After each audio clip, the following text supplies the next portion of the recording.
1989. A small town, 2,000 inhabitants, no accidents, no crimes, no memory of fear. And then one morning, everything changed. Not because the bank was robbed, but because the criminals left behind $1 million. $1 million on the ground, and they didn't take it. Why? This question turned a simple robbery into one of the most complex crime investigations in the history of the state of Missouri. And the closer the investigators got to the answer, the more bodies they found. 8 a.m., October 6, 1989, Noel, Missouri. Pauline Conrad arrived for work as usual. Cashier at Noel Bank, a small town, a quiet life. But today, the door was open. She thought maybe the manager arrived early. Dan Short, the bank manager, sometimes arrives early. But when she got to the vault, the huge iron door was wide open, and the vault, it was upside down. She called the police immediately, and that's how the investigation began, an investigation that is still ongoing. The detectives arrived, opened the ledgers, and began counting. The safe contained $70,000 in coins, over 600 kilograms, $970,000 in bills, weighing only 30 kilograms. The thieves took the $70,000 in coins. They left the $970,000 in bills. Forget the logic for a moment. Think about the physical. 600 kilograms of coins would take a truck. 30 kilograms of bills would take a suitcase.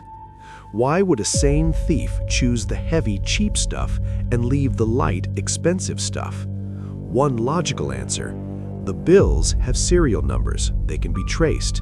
The coins? Impossible. These weren't random criminals. They were thinking. The investigators searched every corner.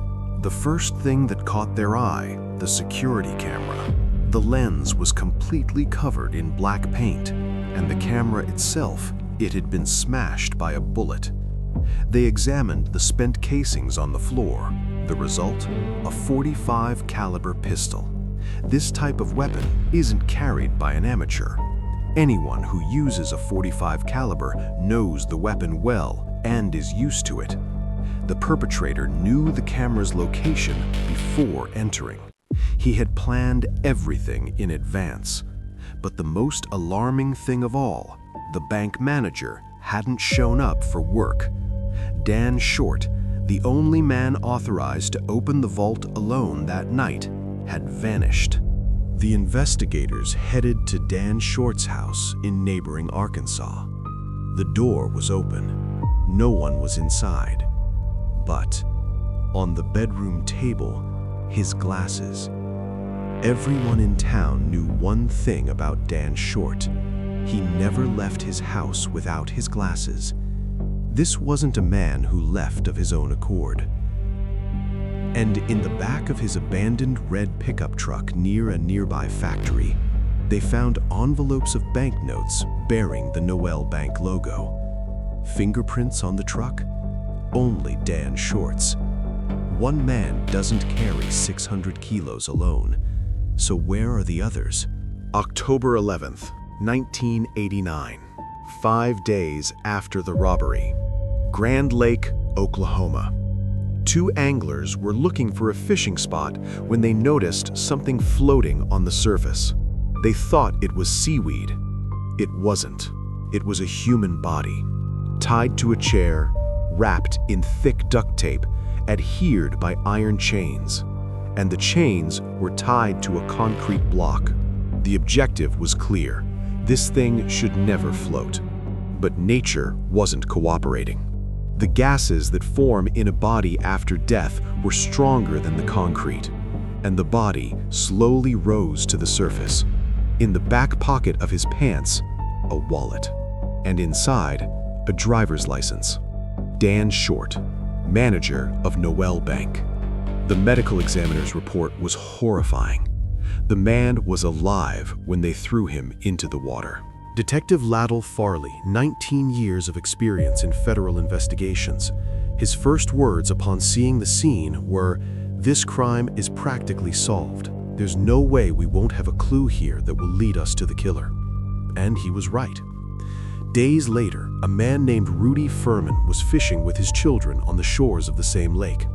He found a small piece of wood and duct tape in the mud. He had seen pictures on the news of the chair Dan Short was tied to. He sensed something.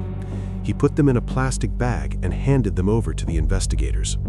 The labs confirmed the piece of wood matched a break in the chair frame with 100% accuracy.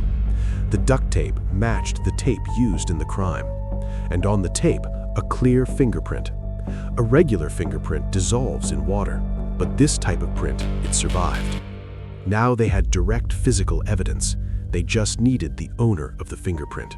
Suspicion narrowed down to two names: Joe Najoski, 23 years old, Shannon Najoski, 18 years old. Brothers from the same town, unemployed, no apparent income. But they were spending unusually.